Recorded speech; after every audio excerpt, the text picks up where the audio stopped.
ہم اسلام کا دفاع کرتے ہیں، اپنا فرض سمجھتے ہیں، اسی طرح ملک کا دفاع کرتے ہیں، اپنا فرض سمجھتے ہیں۔ میں اسلام کے خلاف ہونے والی کوئی شرارت کبھی برداشت نہیں کرتا، مجھے کچھ بھی کہیں۔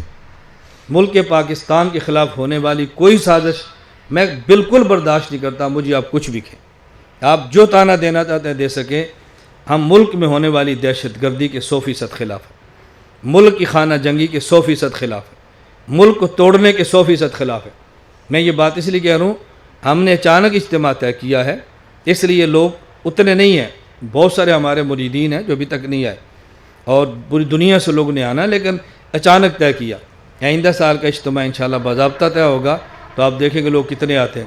میں آپ کی خدمت میں عرض کرتا ہوں، آپ اپنا ذہن بنا لو، پاکستان کے خلاف جو منفی سوچ ہے اس سوچ کو کچل دو، دہشت گردی کے خلاف کھڑے ہو جاؤ، پاکستان کو توڑنے والوں کو حوصلہ شکری کرو۔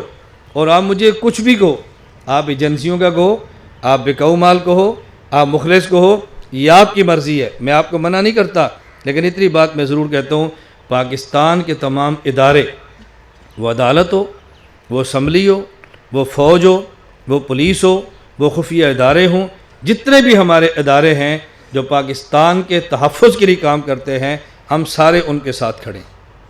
اس میں کوئی اشکال کی بات تو نہیں ہے؟ اونچی آواز سے کہو، اس میں کوئی اشکال کی بات نہیں ہے؟ جس طرح اسلام ایک ایسا نقطہ وحدت ہے، توجہ رکھیں، میں نے آپ سے ہاتھ کھڑے کرا کے عہد لینا ہے، جس طرح اسلام یہ نقطہ وحدت ہے جس پر دنیا کے سارے مسلمان اکٹھے ہو سکتے ہیں، اسی طرح پاکستان، ملک پاکستان کے رہائشیوں کے لیے وہ نقطہ وحدت ہے جس میں تمام مسالک، تمام جماعتیں، تمام ادارے، تمام طبقات سارے اکٹھے ہیں کہ ہم پاکستان کا تحفظ کریں گے۔ جو میری بات مانتے ہیں وہ ہاتھ کھڑے کریں۔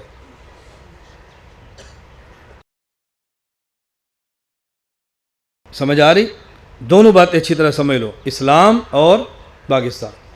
میں نے اس لیے کہا کہ ہم اس میں کوئی کمپرومائز کے قائل نہیں ہیں، دعا بھی کرتے ہیں اللہ پاکستان کی حفاظت فرمائے، جو پاکستان کے بدخواہ ہیں اللہ ان کو ہدایت عطا فرمائے، اگر مقدر میں ہدایت نہیں ہے اللہ ان کو چن چن کے اپنے کرم سے ختم فرما دے۔ یہ کتنی بڑی پاکستان نعمت ہے، اس کا آپ کو نہیں پتہ، میں دنیا میں گھومتا ہوں مجھے پتہ ہے۔ یہ سبز پاسپورٹ تمہارا چھن جائے تو تمہیں پھر سمجھ آئے کہ تمہیں زمین کا کونا کو پناہ بھی دیتا ہے یا نہیں، پھر سمجھ آئے۔ آج دیکھو امن ہے نا، ہم کیسے کھل کے دین کی بات کر رہے ہیں، آج محفوظ ہے، کیسے کھل کی بات کر رہے ہیں۔ پوچھو شام والوں سے، پوچھو یمن والوں سے، پوچھو افغانستان والوں سے، پوچھو کشمیر والوں سے، ہمارے سری نگر اور جموں کے دوست یہاں بیٹھے ہیں، پوچھو ان سے، پوچھو ان ملکوں سے جہاں پہ خانہ جنگی اور ملک تباہ ہوئے ہیں۔ آپ روزانہ تصویریں نہیں دیکھتے؟ کیا اپنے بچوں کو اسی طرح آپ یتیم کرانا چاہتے ہیں؟ اسی طرح زخموں سے ہسپتال بھرنا چاہتے ہیں؟ اسی طرح ملک کو تباہ کرنا چاہتے ہیں؟ ہمارے بہت سارے لوگ بات کو سمجھتے نہیں ہیں، اور چھوٹی چھوٹی بات پہ کبھی گولی ہے، کبھی کلاشن ہے، کبھی بم ہے، کبھی دھماکہ ہے، چھوٹی چھوٹی بات پہ اللہ کے لیے تھوڑا سا دل بڑا رکھو، حوصلہ کرو۔ میں آپ کے سامنے زندہ مثال موجود ہوں، 7 سال میں نے جیل کاٹی ہے، کتنے پرچے ہیں، ہر پرچہ مجھ پر غلط ہوا ہے، ہر مرتبہ گرفتاری فضول ہوئی ہے، ہر عدالت نے مجھے بری کی ہے، ہر تفتیشی افسر نے کہا کہ مولانا صاحب ایسے نہیں، ہم غلط سمجھے تھے، لیکن آج تک میں نے کبھی احتجاج نہیں کیا، میں نے کبھی جلوس نہیں نکالا، کبھی پولیس حکومت اداروں کے خلاف میں نے ذہن سازی نہیں کی۔ میں سمجھتا ہوں کہ غلط فہمی ہے، جب تک غلط فہمی تھی پکڑتے تھے، غلط فہمی ختم ہوگی، آج دیکھو باریں لگی ہوئی ہیں۔